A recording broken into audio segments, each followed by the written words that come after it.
অনেক দিন পর এসে গেছি নতুন একটা ব্লগ নিয়ে। তো আমার বাবার বাড়িতে প্রত্যেক বৃহস্পতিবার সন্ধ্যার সময় উপাসনা হয়, আর আমার ছেলের বার্থডে বৃহস্পতিবারই পড়েছিল। তো এইবারের বার্থডেটা একটু অন্যরকম ছিল। ওই দিন নিরামিষ ছিল আর মা অনেক কিছু বানিয়েছিল। আর এখানে রিয়া মানে ওর মামি ওকে সাজিয়ে দিচ্ছিল, আর ও তো খুব খুশি এগুলো দেখে।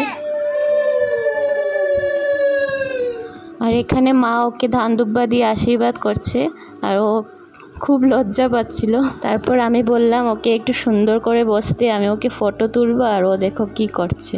তারপর খুব ইরিটেট হয়ে আমাকে বলছে হয়েছে হয়েছে। আর ওই দিন মা বানিয়েছিল ভাত, 5 রকমের ভাজা, চানার ডাল, পটল আর পনিরের তরকারি, আনারসের চাটনি, পায়েস, সঙ্গে ছিল চকলেট। ও এভাবে সাজিয়ে আমাকে বলছে ফটো উঠাতে। তারপরে আমার ভাই মানে ওর মামার হাতে একটু খেয়ে নিচ্ছিল, আর আমার ভাই সন্ধ্যেবেলা একটু বেলুন দিয়ে সাজিয়ে নিয়েছিল, কারণ বাচ্চারা বেলুন খুব ভালোবাসে। আর এখানে রিয়া ঠাকুর ঘরটাকে খুব সুন্দর করে ফুল দিয়ে সাজিয়ে নিয়েছিল। উপাসনা শেষ হওয়ার পর বাচ্চা পার্টিও এসে গেছিলো, মানে আমাদের বাড়ির সব বাচ্চাকে আমি বলেছিলাম আসার জন্য। এবার পেপা পিগ থিম ছিল, কারণ আমার ছেলে পেপা পিগ দেখতে ভালোবাসে। তো সিম্পল একটা কেক অর্ডার করে আমি পেপা পিগের কাটআউটগুলো লাগিয়ে দিয়েছিলাম।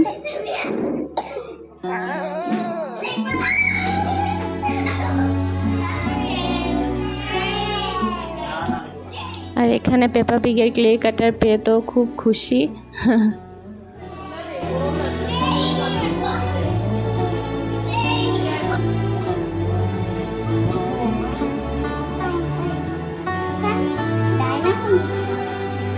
ওকে একটা পেপা পিগ থিমের উপর বিজি বুক বানিয়ে দিয়েছি, যেটার ফুল ভিডিওটা তোমাদের সাথে আমি পরে শেয়ার করব।